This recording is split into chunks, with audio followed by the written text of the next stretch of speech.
Majira ni saa 12 saa za Afrika ya Kati, ikiwa ni saa 1 majira ya Afrika ya Mashariki, tarehe 4 za mwezi wa 5 2026, na mimi ni Rajabu Akili Kabonga. Hii ni Amka na Baraka1 TV kutoka mashariki mwa Jamhuri ya Kidemokrasia ya Kongo. Ili kwanza kupata habari zetu za moto kila siku, tafadhali like, pia subscribe Baraka1 TV. Tuko pia Facebook pamoja na TikTok, like na follow page zetu, na hivyo utakuwa kwanza kupata habari zetu za moto kila wakati. Na kwanza ni mtasari wenyewe wa habari za moto.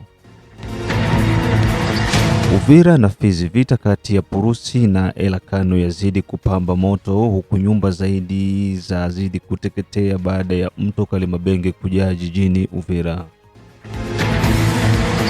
Kabare, mapigano makali yatokea Lwiro, M23 wala vyuma. Nyiragongo, M23 wawazalilisha viongozi wa kijadi kutaka kuwaunga mkono, na upande wa Lusasenyi wa Lunyasenge kikosi cha wazalendo cha wasili kwa ajili ya kuongeza nguvu upande wa Kipese, Vununu pamoja na Talia. Ituri, FRDC tupia lawama shirika la kiraia kwa kutoa taarifa isiyokuwa rasmi. Huko nasikiza matangazo yetu ya Amka na Baraka1 TV. Pia usikose kutembelea Mwangaza TV ambako utakutanana na baadhi ya matukio yote ambayo kuna rindimo kutoka mashariki mwa Jamhuri ya Kidemokrasia ya Kongo, na vilevile usikose kushiriki na sisi kupitia Operation Saidia Muzalendo.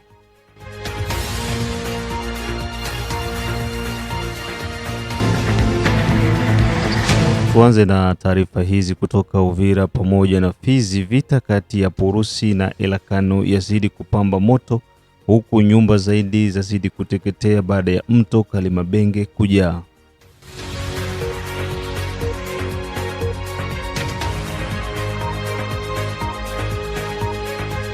Mahusiano kati ya gavana Jean-Jacques Purusi na msaidizi wake Jean-Jacques Elakano yaonekana kuendelea kuingiliwa na dosari kutoka katika ofisi za gavana msaidizi bwana Jean-Jacques Elakano kumtupia lawama kiongozi wake Jean-Jacques Purusi kwa kushindwa kufanya kazi yake kama inavyostahili. Kibarua hicho ambacho kinalalamikiwa uongozi mbovu wa jimbo na vilevile matumizi mabaya ya ofisi. Wananchi wamekuwa wakipata fununu hizi kwa muda wa miezi kadhaa mpaka sasa, na baada ya wabunge wa jimbo kuandika barua dhidi ya kutaka bwana Purusi kujieleza katika bunge la jimbo, na hivyo hatua hiyo kushindwa kufanikiwa. Hatua hii ya pili ya gavana msaidizi inaweza kuleta sura mpya katika uongozi wa jimboni Kivu ya Kusini. Hadi sasa hakujatokea mabadiliko yoyote kwenye uongozi wa jimbo la Kivu ya Kusini. Lakini je, endapo hili swala litazidi kupamba moto, nini kitatokea? Huyu hapa mdau wa siasa kutoka jimboni Kivu ya Kusini. Unajua mambo yenyewe inahusu guverner na vice guverner iko ngufu sana, na vile deja mosio zake ile 21 député alikuwa signé na vice gouverneur na nakatala na mwenda ko ule bwana hatabakia tena Uvira, na ni tete vice gouverneur kama ule bwana bashamurusha Uvira kawa biana kule Uvira bashamurusha. Wanaona Jean-Jacques Purusi ni mtu wa Lukwebo kwa manipile na bati Lukwebo. Jean-Jacques Elakano ni mtu wa IDPS, mtu wa gouvernement iko en place. Lukwebo baisha mwenda ako. Donc Lukwebo hasime tena matasha yako na asime MFDC. Mwanzabo iko. Et aussi maerere zenyi ziko ile kujiaproprie mabitu ye mwenyewe bia kufanya ilfa decide na kabine yake bila kuasosie mwenzabo vice gouverneur. Oro banapaswa ikala autour d'une table ya gisi biko bawili bana trouver solution ya développement ya population pour intérêt ya peuple Sud Kivusien, parce que abo bote bako bawili. Mais vice gouverneur ajiulizaka akwabo je suis vice gouverneur okao hatuikalie mabudget ya province na mwenzetu tunaidebatereko, mais yana kamata byake yote anabifanya na watu yake mole. Nasikia vile ndio kwa probleme iko, et je t'assure que hii ita cause deja départ ya Mpurusi na kishaenda antuka. Mungu atusaidie, batutulie basi gouverneur militaire baideklare une fois pour toutes état de siège. Mpurusi akishaenda batutafute, batutumie tu musoda moyo mweko bien, tuko na bu gouvernement ba mzuri batupatie basi mzee William ya Kotumba pale kome gouverneur ya kwa gouverneur pale kwa musaba le basibile bote babatosha. Upande mwingine, Baraka One TV ilitembelea maeneo ambako kulitokea mafuriko ya mto Kalemabenge na kusababisha baadhi ya nyumba kuweza kuteketea, huku mamia ya raia wakikimbia makazi yao na kuhitaji msaada zaidi. Wananchi katika maeneo ya Biemalaki wameonekana kuhangaika na kuanza kuosha vitu ikiwemo nguo pamoja na viti, hata mahitaji mengine ya ndani ya nyumba, na yote ni baada ya nyumba zao kujaa mchanga pamoja na tope, na ni kutokana na kujaa kwa mto Kalemabenge ambao ulisababisha maeneo hayo kuweza kumiminiwa na maji ya mafuriko. Wananchi hao ambao mpaka sasa hawajapata msaada wowote kutoka serikalini wamekuwa wakihitaji serikali kuweza kuingilia kati kwa lengo la kuwapea hifadhi angalau hata ya muda. Kutokana na mafuriko hayo, watu zaidi ya 4 ndio wameripotiwa kupoteza maisha, ikiwemo wanawake pamoja na watoto na wanaume vilevile.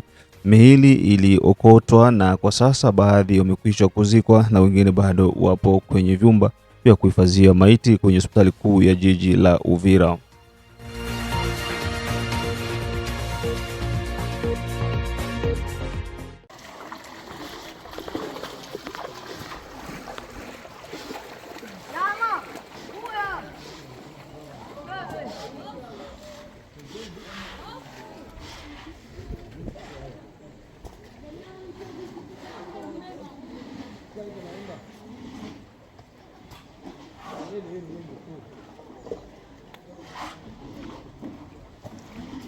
Pole. Ndio unaenda na mai? Pole sana.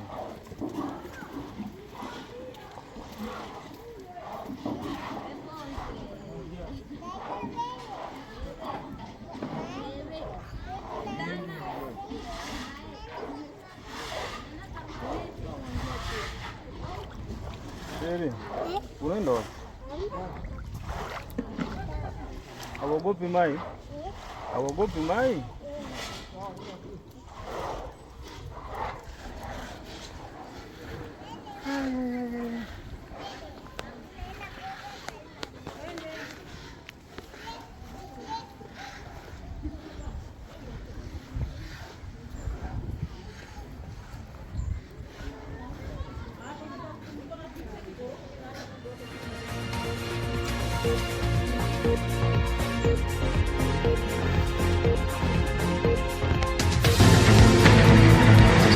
Baada ya taarifa hizo, tutoke moja kwa moja huko na tujielekeze maeneo ya Kabare ambako mapigano makali yatokea upande wa Lwiro. M23 wala vyuma vya wazalendo na jeshi la Jamhuri ya Kidemokrasia ya Kongo FARDC. Kwa upande pia wa Nyiragongo ni kwamba M23 wazalilisha wami wa jadi, viongozi wa jadi.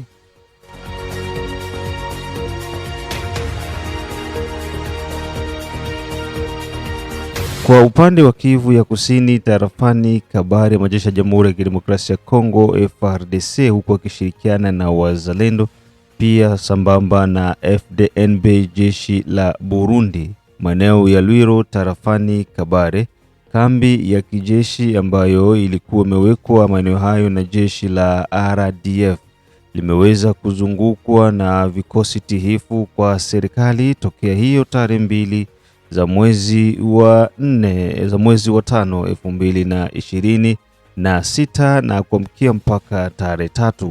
Mapigano yalifanyika kuanzia tarehe 2 kuamkia tarehe 3 maeneo ya Lwiro pamoja na kitongoji cha Katana ambako silaha nzito nyepesi zilisikika, huku majeshi ya Jamhuri ya Kidemokrasia ya Kongo wakiwapea RDF ambao wamezungukwa haya maeneo kuweza kuweka silaha chini na kujisalimisha. Lwiro ni eneo la kimkakati ambalo kuna kituo cha sayansi pamoja na teknolojia. Kuna vitu mbalimbali vyenye kuvutia na hivyo maeneo hayo yaligeuzwa kuwa kama ngome za magaidi wa M23.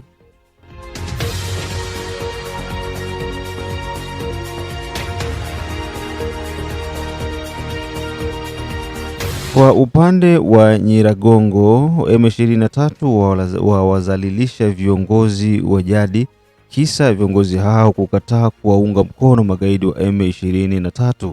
Magaidi wa M23 huko tarafani Nyiragongo, jimboni Kivu ya Kaskazini, wamekuwa wakiwalazimisha viongozi hao wa jadi kuweza kuwatafutia vijana kwa ajili ya kujiunga na jeshi lao, huku viongozi hao wakikataa katu kushirikiana na magaidi wa M23. Vitendo hivyo vilifanya magaidi hao kupata hasira na hivyo kuwazalilisha mbele za wananchi.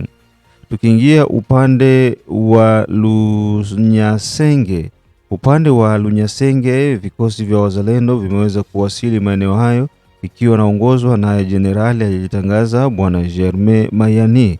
Lengo lilikuwa ni kwenda kutembelea maeneo ya Kipese, Vukununu pamoja na Talia ambako mpaka sasa imekwisha kuingia mikononi mwa wazalendo pamoja na majeshi ya Jamhuri ya Kidemokrasia ya Kongo. Kiongozi Germain Mayani akiongozana na viongozi kadhaa kwenye kundi lake wameonyesha hali ya kushukuru na pia matumaini ya kusema wanapokwenda kuna matumaini makubwa yanatarajiwa kufanyika kwa siku za usoni. Mengine zaidi, ripoti hii kutoka kwa Rafael Roger Seko. Kila tariki 3 ya mwezi wa 5 ya kila mwaka ulimwengu mzima unasherehekea siku kuu ya uandishi habari, ya huru wa waandishi habari, ambapo katika mji wa Uvira kumeonekana kimya kwa upande wa waandishi habari. Hakuna tangazo lolote lililotolewa na mashirika ambazo zinatetea watangazaji wa habari, isipokuwa tu shirika mojawapo ya watangazaji wa habari wanawake itwayo IFMP ambayo ilitoa alama ya kuomba mashirika za kihutu kwa wanasaidia watangazaji katika wakati huu ambao wanakabiliwa na vita na habari za uongo mashariki mwa Jamhuri ya Kidemokrasia ya Kongo, ambao wanakabiliwa na vita vya M23 na jeshi la taifa FARDC. Hii imeonekana tariki 3 Mei, imeonekana siku ya Jumapili, ambapo watangazaji walisherehekea siku hiyo kwa ukimya tu, kwa kuonesha kwamba wako katika hali ya utulivu tu. Vita vile vile vinaendelea mashariki mwa Jamhuri ya Kidemokrasia ya Kongo M23 katika jimbo la Kivu ya Kusini. Mapigano makali yameripotiwa karibu na kituo cha utafiti cha Lwiro kilichopo katika eneo la Kabare, si mbali na Katana katika jimbo la Kivu ya Kusini mashariki mwa DR Congo. Mapigano ya nguvu kubwa yalianza tangu saa 1 ya asubuhi ya Jumamosi ya tariki 2 hadi tariki 3 Mei mwaka 2026, yakihusisha wazalendo wakisaidiwa na vikosi vya silaha vya Jamhuri ya Kidemokrasia ya Kongo FARDC dhidi ya waasi wa M23 wa RCFC. Kulingana na vyanzo vya ndani, Lwiro kwa sasa ni uwanja wa mapambano yenye milio mikali ya risasi zinazorindima kwa pande zote mbili, hali inayoweka eneo hilo katika hatari kubwa kwa raia na wanaendelea kuyahama makazi yao na kuhofia usalama wao. Katika eneo la Nyiragongo jimboni Kivu ya Kaskazini mashariki mwa DR Congo, viongozi wa jadi walidhalilishwa huko Bukumu kabla ya kuhamishwa kuelekea kituo cha mafunzo cha M23 AFC huko Chanzu. Habari zilizopo katika eneo ya Nyiragongo zaeleza kwamba viongozi mojawapo wa M23 AFC walikamata viongozi wa mila na viongozi wa jadi yani wa chef kutimie wa maeneo hiyo ya Nyiragongo, ambao waliwazalilisha na kuwalalisha chini na kuwapiga fimbo kali. Hayo ni baada ya kutoa onyo kwa viongozi hao wa makabila yani wa chef coutumier ya kuonesha kwamba wanatakiwa kusupport M23, hali ambayo viongozi hao walikataa na wakalalishwa chini na kupigwa viboko vikali na M23. Uratibu wa eneo wa shirika la kiraia la eneo la Nyiragongo umelaani vitendo hivyo na vimeeleza kuwa hayakubali yaliyofanywa baadhi ya viongozi wa jadi kutoka utawala wa Bukumu kabla ya kupelekwa kwenye kituo cha mafunzo ya kijeshi cha Sanzu. Viongozi hao wa kikabila yani wa chef coutumier walipelekwa kwa nguvu katika mafunzo hayo ya kijeshi ambao kwa natarajia wenyewe katika mafunzo hayo. Utafahamu ya kwamba Bukumu kwa sasa inazidi kuendelewa kushikiliwa na gaidi wa M23 ambao wanaleta usalama mdogo na kuwa wananchi katika mashariki mwa DR Congo. Bien, c'est l'arrivée, ils sont là, c'est notre arrivée, c'est notre arrivée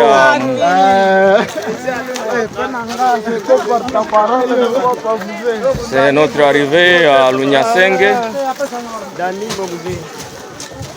C'est notre arrivée à Lunyasenge. Nous sommes là. Très bien.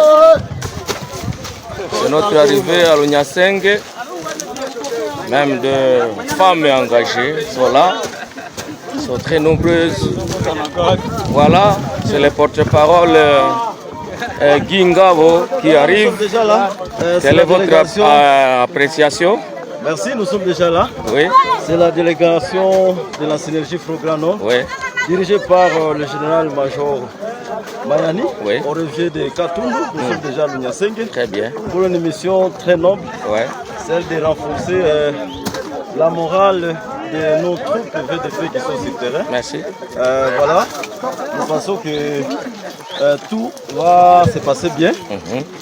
Nous pensons que la population, nous allons prendre un moment favorable pour discuter de la question. Merci. C'est le T5 de la synergie avec l'ADEM log de la synergie. Le commandant lui-même arrive, c'est le général Mayani. Safari imepita namna gani? Safari imepita salama. Tumeongozwa na Mwenyezi Mungu pamoja na wakoko wetu, tumefika salama. Amen. Asante, c'est le conducteur de notre grande pirogue. Jina nini? Nani? Très bien. Safari imepita namna gani? Unafikisha wazalendo hapa Lunyasenge. Je, hapa kukamata kwa kingufu? Na wewe una contribuer sawa mzalendo. Très bien, asante sana. Asante, tunashukuru. Merci. Baada ya kuweza kusikiza ripoti hizo kutoka kwa Rafael Roger Seko, jana ilikuwa ni sikukuu ya waandishi wa habari kote duniani. Lakini siku hiyo ilipita wazi kabisa Uvira. Hakuna kilichofanyika kwa waandishi wa habari kuweza kusherehekea sikukuu hiyo. Na hivyo kuna vyombo ambavyo vingefanya hayo maandalizi lakini havikufanyika sababu bado hasijajulikana. Huko nasikiza matangazo yetu ya Amka na Baraka One TV kutoka mashariki mwa Jamhuri ya Kidemokrasia ya Kongo, ikiwa ni tarehe 4 za mwezi wa 5 2026, ni saa 12 saa za Afrika Kati, ikiwa ni saa 1 majira ya Afrika ya Mashariki. Matangazo yetu yanafuata kutoka Australia, kutoka Canada, kutoka Europe, USA, Central pamoja na East Africa, na wale wote ambao kwa maeneo ya Afrika ya Kusini. Jide Kizenga Tembele, King Sele, Kizabeba, Mashaka Yamba, Dedone Buto, Tobiondo Kimambao, mzee wa state ya Maine, Dafeza, Daletesha, Daashadaru na Chris Kandeke, Asimwe Baguma Samuel kutoka Czech Republic, wote hao wakiwa wanasikiliza Baraka One TV.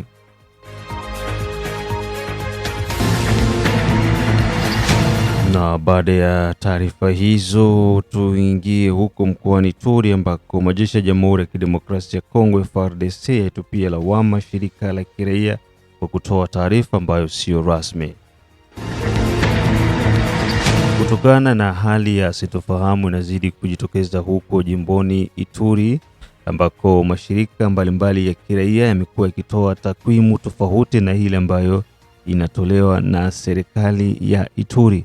Msemaji wa serikali ya Ituri Luteni Jile Ngongo ameweza kutupia lawama shirika la kiraia kwa lengo la kujaribu kuyumbisha upepo, huku akitoa takwimu ya mauaji ikiwa ni tofauti na ile ambayo serikali inaamini.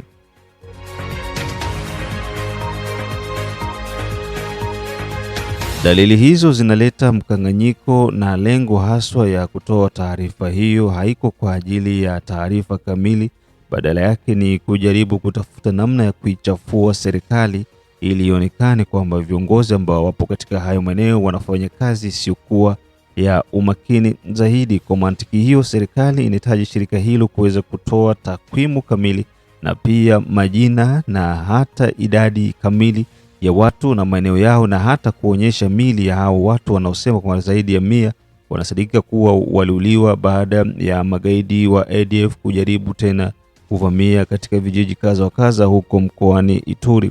Shutuma hizo zenye uzito wa ngazi ya juu utaweza kuiwekea shirika hilo la kiraia katika hatari kubwa, na hivyo kuweza kufikishwa hata kwenye vyombo vya sheria. Huyu hapa Luteni msemaji wa jimbo la Ituri, mwanajeshi Jile Ngongo, akitoa taarifa kupitia redio ya jeshi la Jamhuri ya Kidemokrasia ya Kongo huko mkoani Ituri kwa malengo yasiyokuwa ya kawaida kabisa kwa mashirika ya raia kutoa taarifa zisizokuwa rasmi.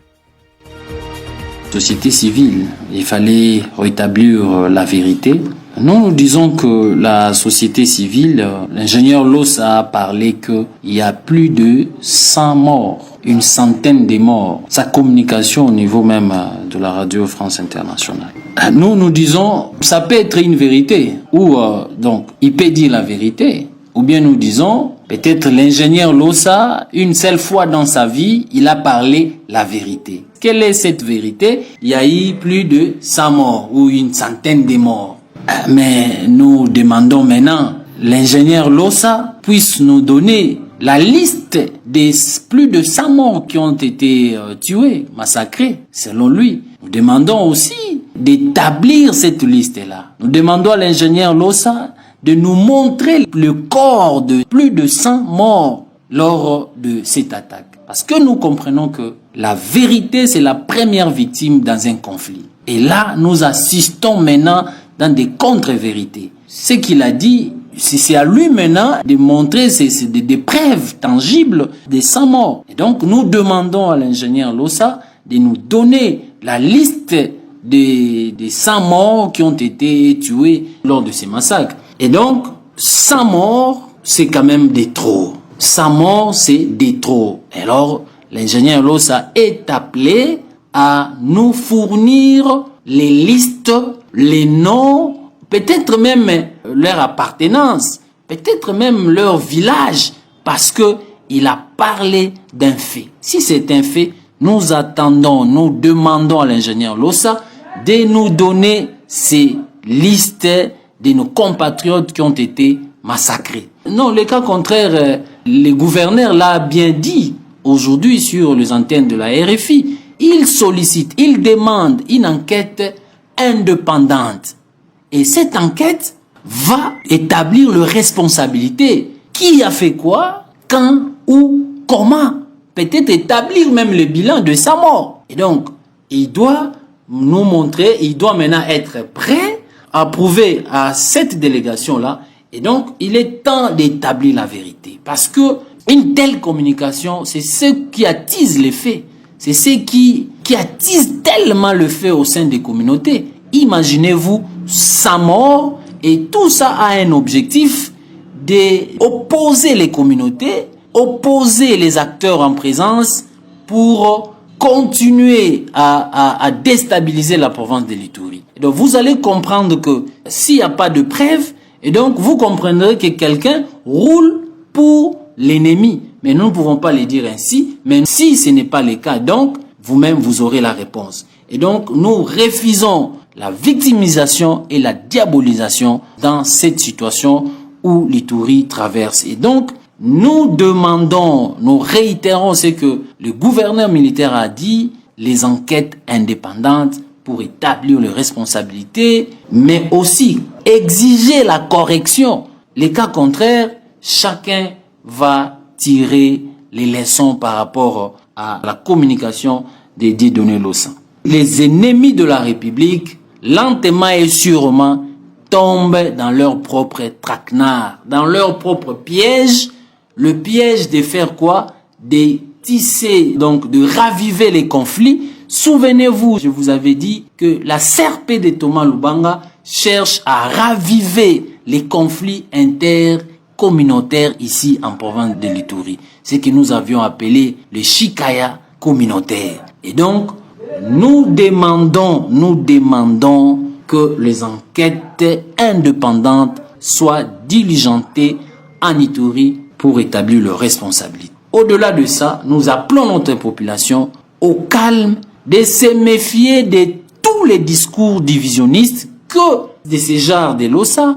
Nous demandons à notre population d'avoir confiance aux forces armées et surtout à cette période de pérenniser les acquis de la paix et du développement que nous avons enregistrés pendant cette période de l'état de siège, bientôt 5 ans.